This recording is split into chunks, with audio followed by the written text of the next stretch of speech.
దేవయాని, మేము అసురులము. మా శత్రువులను ఎప్పటికీ క్షమించము. ఇంకొకటి కూడా గ్రహించు, దేవదానవులు పరస్పరంగా ఎప్పటికీ మిత్రులెవరు. ఈ గజుడు కూడా తన తండ్రిలాగే ఏదో కపటభావంతోనే వచ్చి ఉంటాడు. మన అమాయక దైత్యగురువులను మోసం చేయడానికి వచ్చాడు. ఆశ్చర్యం, మహా ఆశ్చర్యం ఏమిటంటే దైత్య గురువులు ఇతన్ని పునర్జీవితం ఎందుకు చేశారని. ఇప్పుడు మీకు మీ శిష్యుని హంతకులెవరోనని వెతకనవసరం లేదు పితాశ్రీ. ఎందుకంటే అతడు మీ ముందే ఉన్నాడు. ఈ దుష్టులను త్యజించండి, వీరు మిమ్మల్ని అవమానించ పూనుకున్నారు. మహాసుర, కచుడిని మా శిష్యుడిగా చేసుకునే ముందే మేము ఇతని వద్ద మాట తీసుకున్నాం. ఇతడు మా వద్ద పొందిన సిద్ధులతో అసురులకు హాని చేయనని. అదే విశ్వాసం నీవు కూడా ఉంచు. మాకు మీ మీద ఎటువంటి నమ్మకం గాని విశ్వాసం గాని లేదు. ఇంకా ఈ అసుర శత్రువుల మీద కూడా. పదండి అసుర వీరులారా. నారాయణ నారాయణ. దైత్యగురు నారదుని ప్రణామం స్వీకరించండి.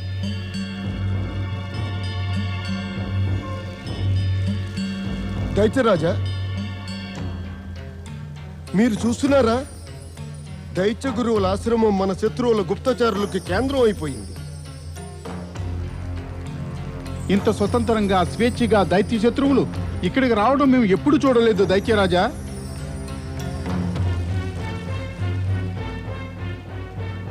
అంతా చూస్తున్నాను. ఇప్పుడు ఈ దుష్ట దైత్య శత్రువుల అంతిమ వ్యవస్థ మేమే చేయాల్సి వస్తుంది. పదండి. దేవర్షి, మీరు పరమశివ శంకరునికి మా ధన్యవాదాలు తెలిపి చెప్పండి. ఈ శుక్రాచార్యుడు ఒక మాట చేసిన పొరపాటుకు ప్రతిఫలంగా సిద్ధివిహీనుడయ్యాడు. ఇప్పుడు అటువంటి సన్నివేశం రాదని. మాకందరికీ కూడా అదే నమ్మకం దైత్యగురు. ఇంకొకటి, ఆ పరమేశ్వరుని అపార కృప వల్ల కఠినాతి కఠిన స్థితిలో కూడా ఇప్పుడు నా మార్గం అగ్నిలాగా ఊర్ధ్వగామియే అవుతుంది. నారాయణ నారాయణ. మీ మనోవాంఛ తప్పక ఫలించుగాక దైత్యగురు. కచా, ఆజ్ఞాపించండి దేవర్షి. కచా, నీ యొక్క కుల సాంప్రదాయం నీకు మట్టి ప్రమిదని ఇవ్వగలదు, దానికి ఇంధనం ఇవ్వగలదు. దీపాన్ని ప్రజ్వలితం చేయడం మాత్రం నీవే చేయాలి. చిత్తం దేవర్షి. నీ గురువులు నీకు మంత్రం నేర్పగలరు, జపతపాల విధులను నేర్పగలరు. నిన్ను ఈ విధుల ద్వారా సిద్ధి ద్వారానికి తీసుకువెళ్ళగలరు. మరి సిద్ధిని నిలుపుకోగలగటం నీకు అది పరమ కర్తవ్యము, బాధ్యతను. దేవర్షి, నేను మీ సూచనను అర్థం చేసుకున్నాను. సమయం వచ్చినప్పుడు నేను మీ అందరి యొక్క నమ్మకాన్ని మరింత దృఢపరుస్తాను. దైత్యగురు, మీరు ఇప్పుడు నాకు అనుజ్ఞనీయండి. ఇక కచుని రక్షణ గురించి జాగ్రత్తగా ఉండండి. మొదటి నుంచే జాగ్రత్తగా ఉన్నాను దేవర్షి. ఇప్పుడు మీ హెచ్చరిక, ఇంకా పరమేశ్వరుల ఆదేశం తరువాత ఎక్కువ జాగ్రత్తగా ఉంటాను. నారాయణ నారాయణ. పరమేశ్వరుని హెచ్చరికతో దైత్యగురువు శుక్రాచార్యులు అప్రమత్తులై సతర్కంతో ఉండాలని నిశ్చయమైతే చేసుకున్నారు. కానీ సదాచారాలతో పాటు దురాచారాలు కూడా సఫలమవ్వాలనే దృఢ నిర్ణయంతో నిలిచి ఉంటాయి. దైత్యరాజు మహాసురుడు ప్రతీకార జ్వాలతో మండిపోతూ ఉంటాడు. అతని మనోమస్తిష్కాలలో ఒకే ఆలోచన పదే పదే మొలకెత్తుతుంది. దైత్యుల శత్రువైన కచుణ్ణి ఏ విధంగానైనా సమాప్తం చేయాలని. తన ఈ ప్రయత్నాన్ని నిర్వర్తించడానికి అర్ధరాత్రి వేళ ఇతర అసురులతో పాటు మహాసురుడు దైత్యగురు ఆశ్రమంలో నిశ్శబ్దంగా ప్రవేశిస్తాడు.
లేదు పుత్రకజ, ఎక్కడున్నా పుత్రకజ?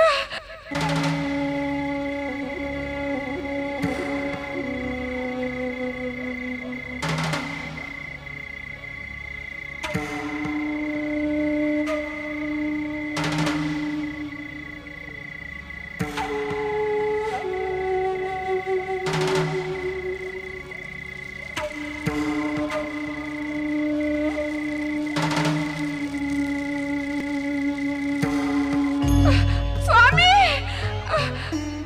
స్వామి, పుత్రకజ, స్వామి, స్వామి, పుత్రకజ. ఏమైంది తారా? స్వామి, నా కచుడి ప్రాణాలు ఆపదలో ఉన్నాయి. నాకు కల వచ్చింది. ఆసురులంతా నా కచుని ప్రాణాలు తీస్తున్నట్టు. స్వప్నాలు సదా యథార్థాలు కావుతారా? మన మనసులోని ఆరాటమే అలా రూపధారణ చేస్తుంది. కచుని కోసం కలవరపడకు. దైత్య గురువులు శుక్రాచార్యులు మన శత్రుత్వం మరచి అతని శిష్యునిగా చేసుకున్నారు. వారెప్పుడూ అతనికి ఏ ఆపద రానివ్వరు.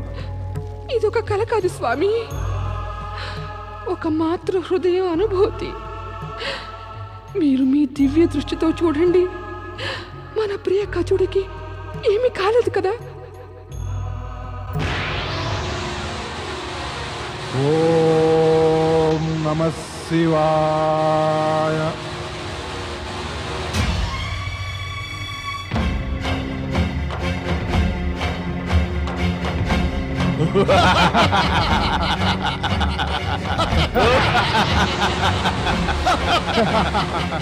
నిప్పంటించు ఇతని చితికి. ఈ దుష్ట శత్రువు యొక్క మృత శరీరాన్ని భస్మం చేయండి.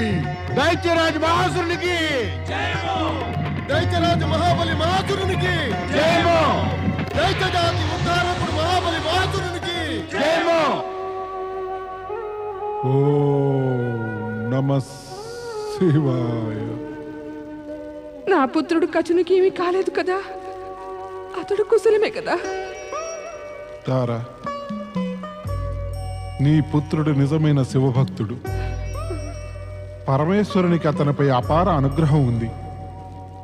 ఏమి జరిగినా శివేచ్ఛ వల్లే జరుగుతుంది. మన శ్రేయస్సు అందులోనే ఉంది. మీ కంపిస్తున్న కంఠస్వరమే చెప్తోంది, తప్పకుండా మన కచుడికి ఏదో అయ్యింది అని. నీవు మహావిదుషువితారా. ఒక్క స్వప్నం రాగానే ఇంత ఉద్రేకపడటం ఉచితం కాదు. ఇలాంటి ఉద్రేకం సామాన్య మానవులు చూపుతారు.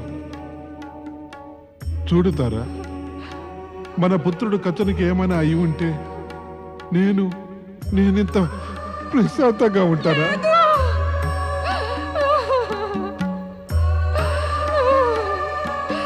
నాకిప్పుడు తెలిసిపోయింది స్వామి. ఏమిటి నీకు తెలిసిపోయింది? నా పుత్రుడు కచుడు ఈ జగత్తులో జీవించి లేడు అని. ఎలా తెలిసింది? మీరు చూపే ప్రశాంతత స్వాభావికంగా లేదు. మీరు తప్పకుండా ఏదో దాస్తున్నారు. నేనంత కఠినాత్ముడిని అనుకుంటున్నావా తారా? నా పుత్రుడు ఆపదలో ఉంటే నేను సంతోషిస్తానా?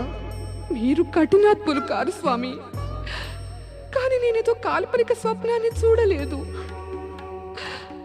మీరు మీ దివ్య దృష్టితో అంతా చూసి కూడా శివుని మీద విశ్వాసంతో అంతా దాస్తున్నారు. మీకు తెలిసినదే కదా, మీ వంటి పరమశివ భక్తులకు అహితమే జరగదు.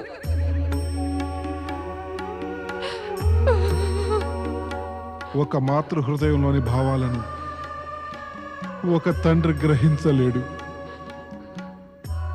నీవు జయించావు తారా, నీ స్వప్నమే నిజం.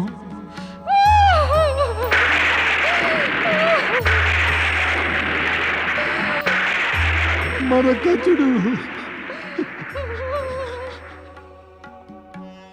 కానీ పరమేశ్వరుని నమ్మకం, ఆయన మంచే చేస్తారు.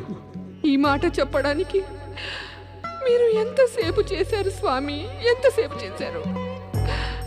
ఇప్పుడు శీఘ్రంగా పదండి. కానీ ఎక్కడికి? పరమేశ్వరుని ఆరాధించి వారిని మన పుత్రుని ప్రాణభిక్షకై అర్థిద్దాము. తారా, ఇప్పుడు ఇంకా ఆలస్యం చేయకండి స్వామి, ఇప్పటికే చాలా ఆలస్యం అయిపోయింది. ఈ స్థితిలో శివస్మరణ తప్పించి వేరే ఉపాయం ఏమీ లేదు. తారా, ఏమిటి చేస్తున్నారు స్వామి? లేవండి. పతి పత్ని సంబంధాలు అతి సామాన్యమైనవి తారా. నీ వంటి మహాశివ భక్తురాలికి ప్రణామం చేసి నా జీవితం సార్థకం చేసుకుంటున్నాను. స్వామి, స్వామి లేవండి. తారా, తారా, పుత్రుని మృత్యువు కఠోర వార్త విని ఏ తల్లి అయితే తన నమ్మకం విడవక దృఢ విశ్వాసంతో ఉంటుందో ఆమె పుత్రుడివి ఈ జగత్తులో ఎటువంటి ఆపద స్పృశించనే లేదు. రా. ఓం నమః శివాయ, ఓం నమః శివాయ. ఓ శివశంకర, ఓ దేవాదిదేవ, ఓ మహేశ్వర, మా పుత్రుడు కచుని రక్షించు, రక్షించు.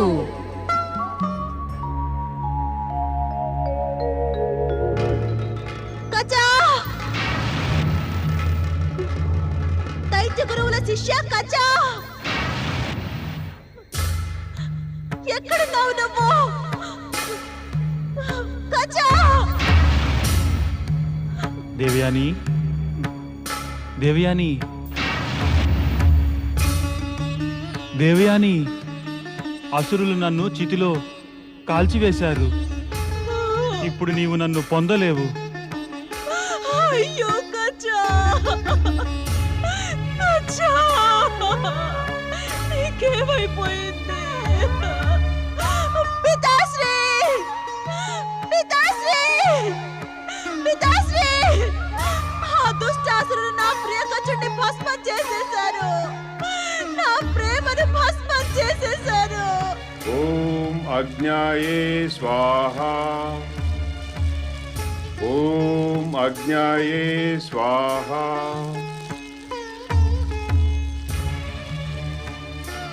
ఏమనుకుని మీరు మీ ప్రియ శిష్యుడు కచుణ్ణి అంత అజాగ్రత్తగా వదిలివేశారు? ఆ దుష్ట అసురుల విరోధం మీకు తెలియనిదా? వారు మీ సమక్షంలోనే కచునికి హాని చేస్తామని హెచ్చరించి మరీ వెళ్ళలేదా? ఏమైంది పుత్రి? అదే అయ్యింది మీరు కోరుకున్నదే. దేవయాని, ఏమిటిది నిజం కాదా? కచుడు మరణించక ముందే మీరు దేవగురు బృహస్పతిపై మిమ్మల్ని మోసగించినందుకు ప్రతీకారం తీసుకోవాలని అనుకోలేదా? దేవయాని, కచుడిని పొందలేక నీవు దిగ్భ్రమ చెందావు. నీకు మంచి చెడ్డ తెలియడం లేదు. మా మీద ద్వేషంతో ఇటువంటి ఆరోపణలు చేయడానికి సిగ్గు వేయడం లేదా? పుత్రి దేవయాని, కొంచెం సున్నితంగా వివేకంతో మాట్లాడు. కచుడు అడవిలో దారి తప్పి దూరంగా వెళ్ళి ఉంటాడు. శీఘ్రంగా తిరిగి వస్తాడు పుత్రి. అతడి శరీరం మాడి భస్మమైపోయిందమ్మా. అతడు ప్రాణాలతో తిరిగి ఎప్పటికీ రాడు. నేను అతడి శరీర భస్మాన్ని అడవిలో చూసి వచ్చాను. నీవు ఏమిటంటున్నావు పుత్రి? నేను చూసినదే చెబుతున్నాను పితాశ్రీ, అబద్ధం ఆడడం లేదు. దేవయాని, రా నాతో పాటు.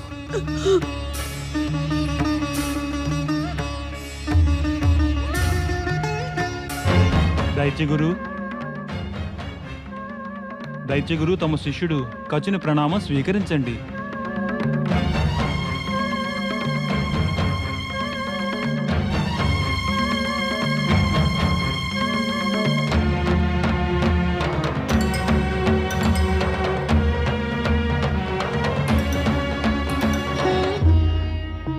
కజ, ప్రియ శిష్య కజ, ఆ దుష్టులు నిన్ను కాల్చి భస్మం చేశారు. దానివల్ల మేము మా మృత సంజీవిని విద్యను ఉపయోగించి నిన్ను పునర్జీవితాన్ని చేయలేకున్నా. ఓ దేవాతి దేవా మహేశ్వర, ఓ శివశంకర, ఇప్పుడు ఏమి చెయ్యాలి? పరమేశ, నాకు మరి దారి చూపండి పరమేశ.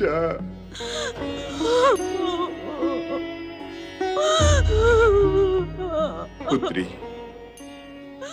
ఏడిచి విలపించి ఏమీ లాభం లేదు. నీ యొక్క శోకాన్ని శివభక్తిలోకి మార్చేయి. ఈ జగత్తులో అందరికన్నా శక్తివంతుడు ఇంకెవరూ లేరు పుత్రి. ఆయన అసంభవాన్ని కూడా సంభవం చేయగలరు. ఆ పరమేశ్వరులు మన పిలుపుని వింటారా? అవును పుత్రి, పరమశివులు స్వచ్ఛమైన మనసుతో పిలిస్తే ఎప్పుడూ కాదనే అనరు.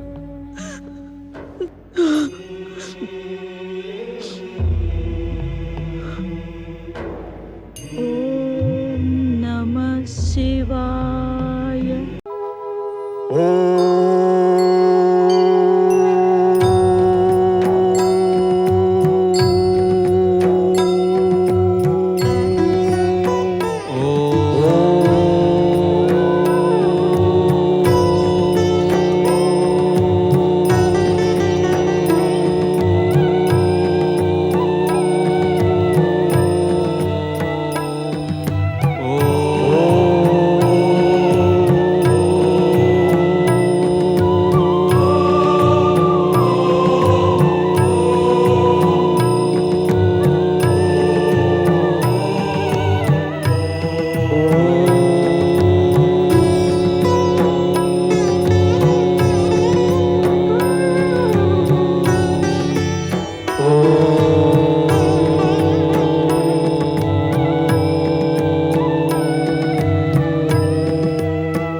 మృత సంజీవని విద్య సిద్ధించుగాక. ఓం నమః శివాయ, మృత సంజీవిని విద్య సిద్ధించుగాక. ఓం నమః శివాయ, మృత సంజీవని విద్య సిద్ధించుగాక. ఏమిటి? దైత్య గురువులను ఆకాశం కబళించిందా? భూమి నమిలేసిందా? లేదా మీరందరూ మీ కర్తవ్యాన్ని నుంచి విముఖులయ్యారా?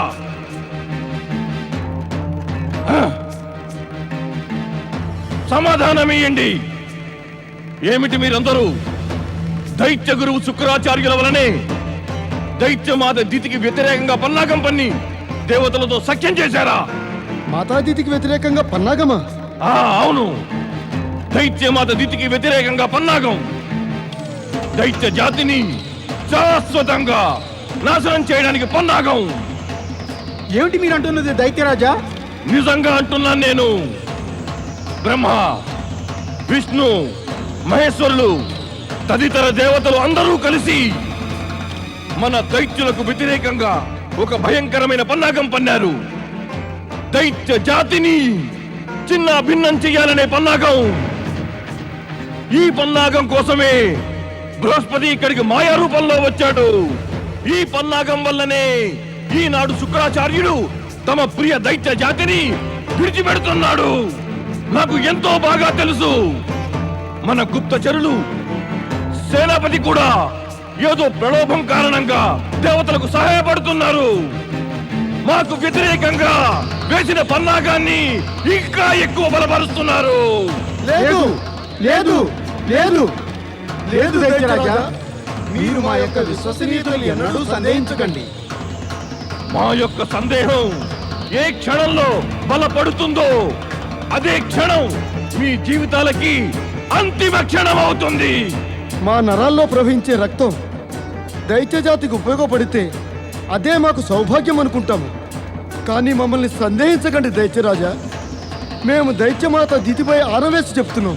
దైత్యరాజా, తమరు విశ్వసించండి, మేము భూమి మీద కోనలా వెతికాము, కానీ దైత్య గురువులు ఎక్కడా కనిపించలేదు. అనేక రకాల వరాల శక్తి గల స్వామి దైత్యగురు ఎప్పటి వరకు తమకై తాము ప్రత్యక్షమవరో అప్పటిదాకా మనం ప్రతీక్షించవలసినదే. వీల్లేదు. దైత్య స్వభావం ప్రతీక్షించదు, ఎంతో ఉత్తేజితమవుతుంది.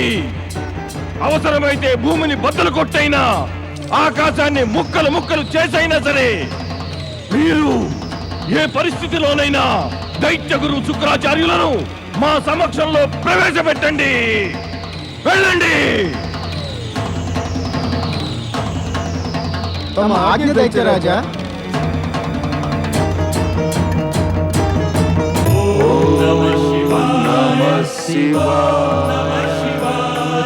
సంజీవని విద్య సిద్ధించుగాక.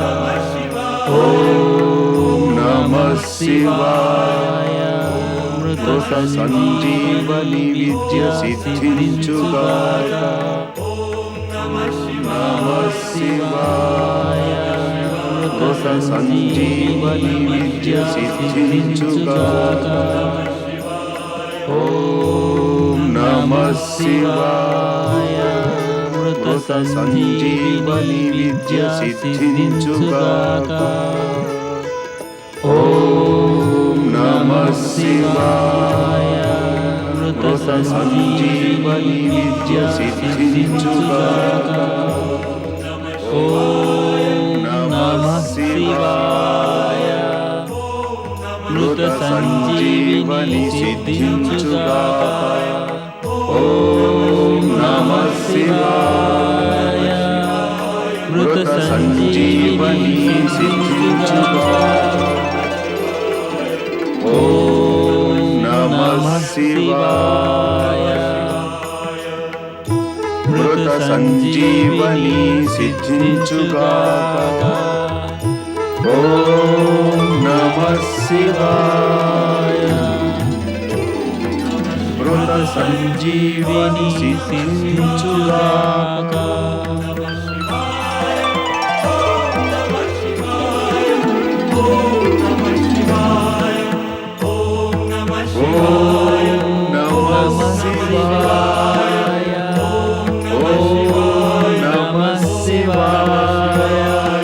ఓ మహేశ్వర, ఓ శివశంకర, మీరు మీ భక్తుని మర్యాద నిలిపారు.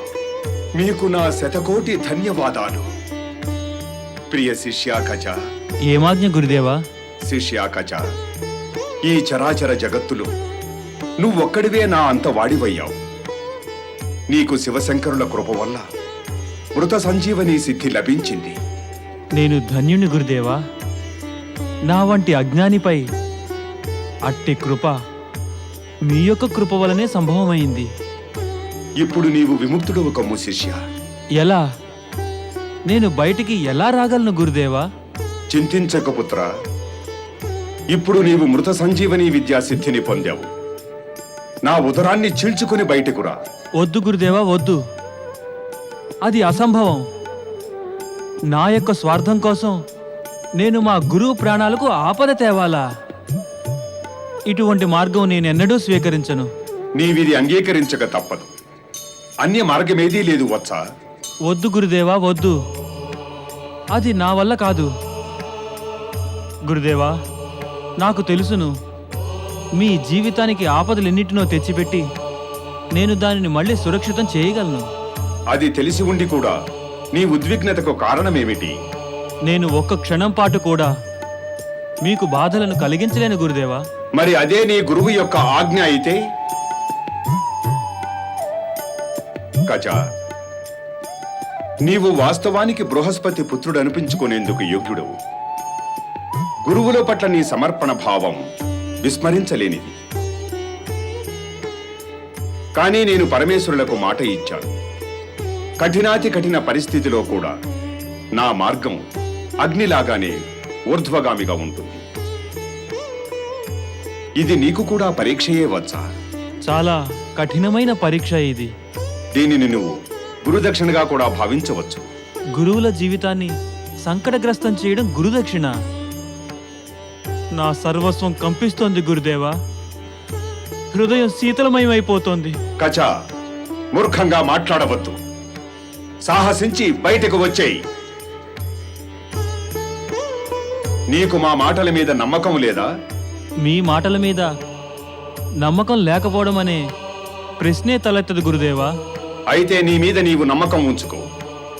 మా ఉదరాన్ని చీల్చి నీవేమీ పాపం చేయడం లేదు. బయటకు వచ్చి మృత సంజీవని ప్రయోగించి నన్ను సజీవుని చెయ్యి. అదే నీవిచ్చే గురుదక్షిణ, అదే నా ఆజ్ఞ. బయటకు రా కచ, బయటకు రా. బయటకు రా కచ, బయటకు రా. నమః శివాయ.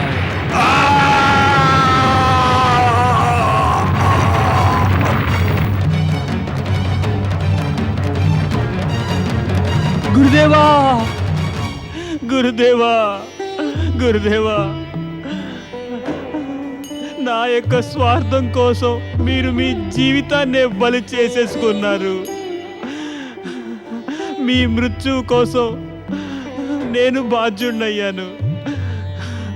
నేను దోషిని. రాబోయే తరాల వారు భవిష్యత్తులో నన్ను ఎప్పటికీ క్షమించరు. నా పేరు కృతజ్ఞతకు ఉపమానమవుతుంది. నేను ఇదేమిటి చేశాను గురుదేవా? నేను ఇదేమిటి చేశాను? నీకు మా మాటల మీద నమ్మకం లేదా? అయితే నీ మీద నీవు నమ్మకం ఉంచుకో. మా ఉదరాన్ని చీల్చి నీవేమీ పాపం చేయడం లేదు. బయటకు వచ్చి మృత సంజీవని ప్రయోగించి నన్ను సజీవుని చెయ్యి. అదే నీవిచ్చే గురుదక్షిణ, అదే నా ఆజ్ఞ. బయటకు రా కచ, బయటకు రా. బయటకు రా కచ, బయటకు రా.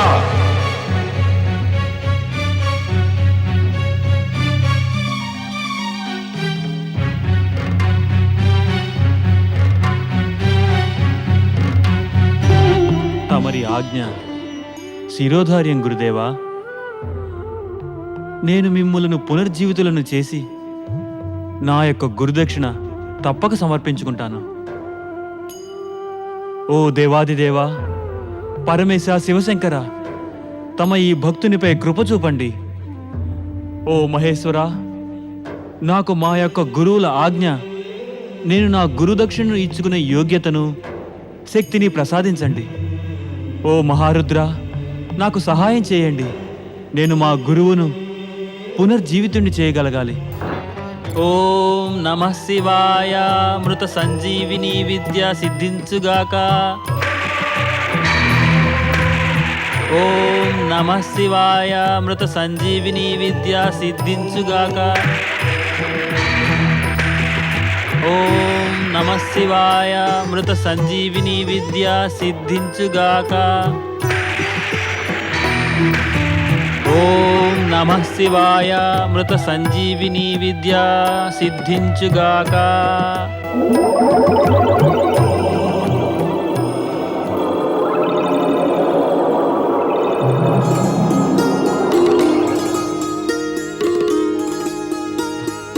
గురుదేవా, గురుదేవా, గురుదేవా,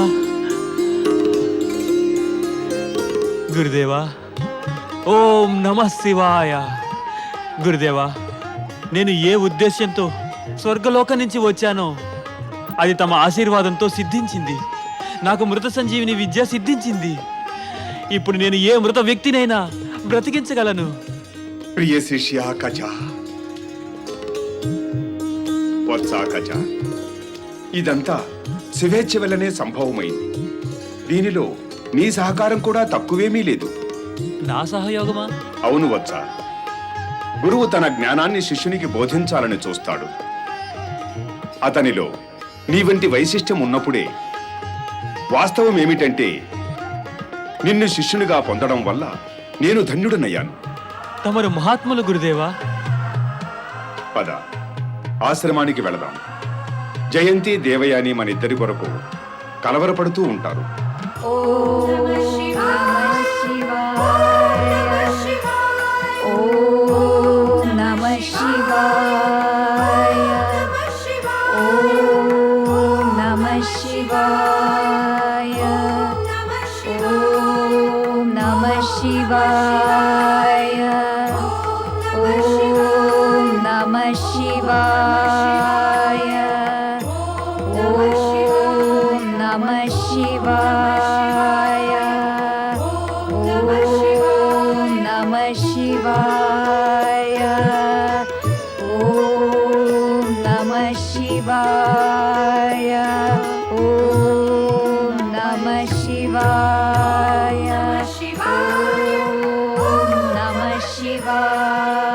పుత్రి దేవయాని, కచుడు ఎప్పటిదాకా నీ కోసం ప్రతీక్షిస్తూ ఉండగలడు.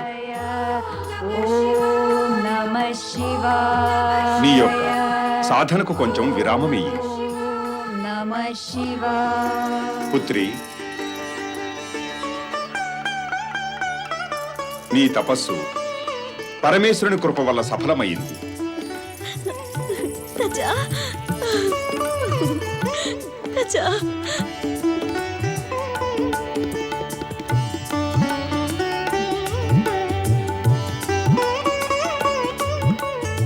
నన్ను క్షమించండి పితాశ్రీ. నేను ప్రియ కచుని కోసం మిమ్మల్ని సందేహించాను, మిమ్మల్ని ఆరోపించాను. నీ మనస్సుని చిన్నబుచ్చుకోకు పుత్రి. నీవేమీ అనుచితం చేయలేదు. ఇప్పుడు భవిష్యత్తు కోసం నూతన మార్గాన్ని సుగమం చేశావు. నాకేమీ అర్థం కాలేదు. పుత్రి, మాతాపితలు, గృహ పరిసరాలు, సంబంధ బాంధవ్యాల నుంచి విడివడి ప్రతి ఒక్క వ్యక్తి నీ వలనే ఇతరులను జీవితంలో ప్రేమించగలిగితే ఈ జగత్తు ఎంత సుందరమవుతుంది.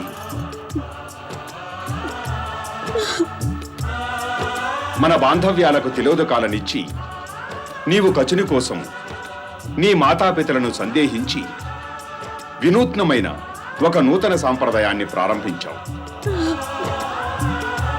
నిజానికి అన్ని సంబంధాల కన్నా గొప్పది మానవుల మధ్య బంధం. కన్నీళ్లు పెట్టుకోకు పుత్రి. ఈ సమయం కన్నీళ్లకు కాదు. ఆ పైన ప్రియ కచుని గొప్ప సాఫల్యానికి సంతోషించాలి. పుత్రి, మన కచుడు మృత సంజీవిని విద్యను సిద్ధించుకున్నాడు. నేను ప్రాణహీనుడనై వనంలో పడిపోయినప్పుడు మన కచుడే నాకు పునర్జీవనం ప్రసాదించాడు. పరమేశ్వరులకు నీపై అపార కృప ఉంది గజా. మీ అందరి స్నేహ రుణాన్ని నేను ఎప్పటికీ తీర్చుకోలేను. ఇప్పుడు నా పని పూర్తయింది. నేను మా మాతాపితల వద్దకు వెళ్ళడానికి అనుమతి కోరుతున్నాను. నన్ను ఆశీర్వదించండి గురుదేవా. నేను దేవదానవుల మధ్య జన్మ జన్మాంతరాలుగా వస్తూ ఉన్న శత్రుత్వాన్ని సమాప్తం చేసి సుస్థిరమైన మిత్రభావాన్ని నెలకొల్పాలని. మా ఆశీర్వాదాలు సదా నీకు తోడై ఉంటాయి. స్వర్గానికి వెళ్లే ముందు నీవు పరమేశ్వరునికి నీ కృతజ్ఞతలు తప్పక తెలియజేయి. అవశ్యం గురుదేవా. పరమేశ్వరుని కృప లేకుండా ఇదంతా సంభవమయ్యేది కాదు.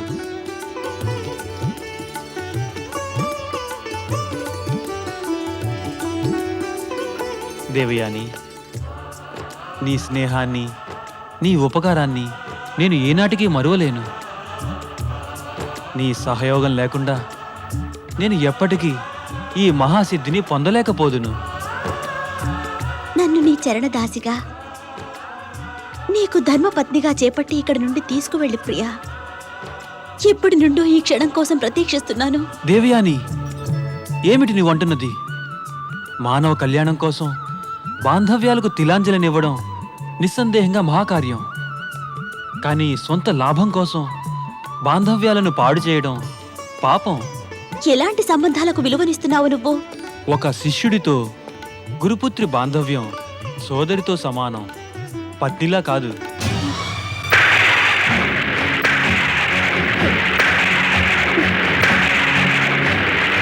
నా దృష్టిలో నీవు నా అనుంగు సోదరివి.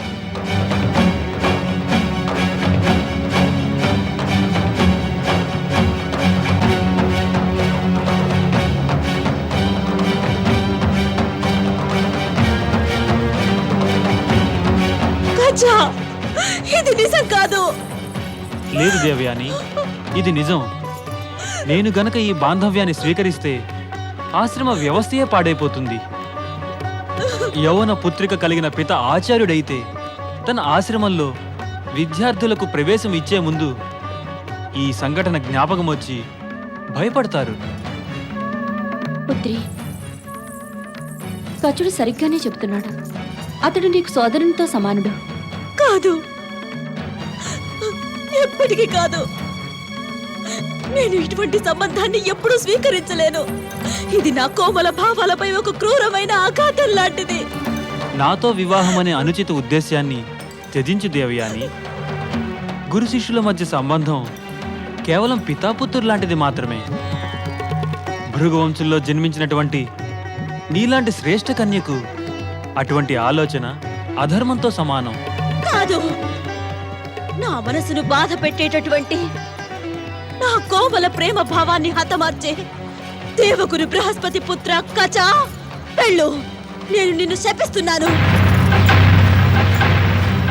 మా తండ్రి వల్ల పొందిన మృత సంజీవని విద్యను నీవు మరిచిపోదువుగాక. నీవు ఎలా ఆశ్రమానికి వచ్చావో అలాగే రిక్తంగా వెళ్ళదవుగాక.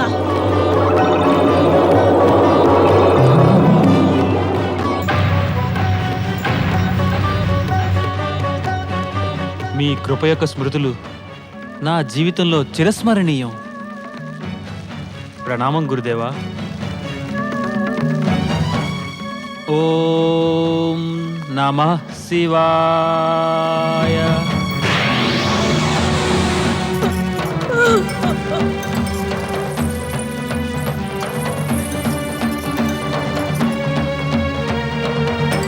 హర హర మహాదేవ, హర హర మహాదేవ, హర హర మహాదేవ, హర హర మహాదేవ. ప్రణామం పరమేశ.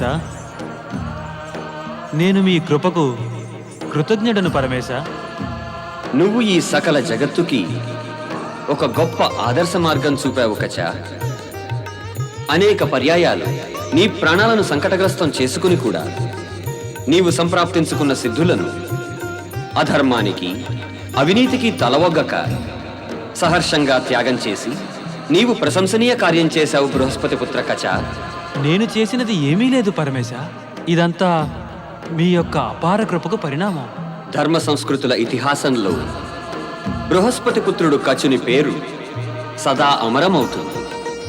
నిస్సందేహంగా నీ జీవితం జగత్తులో ఒక ఉదాహరణగా ఉండిపోతుంది. నీకు శుభమగుగాక. ఓం నమః శివాయ.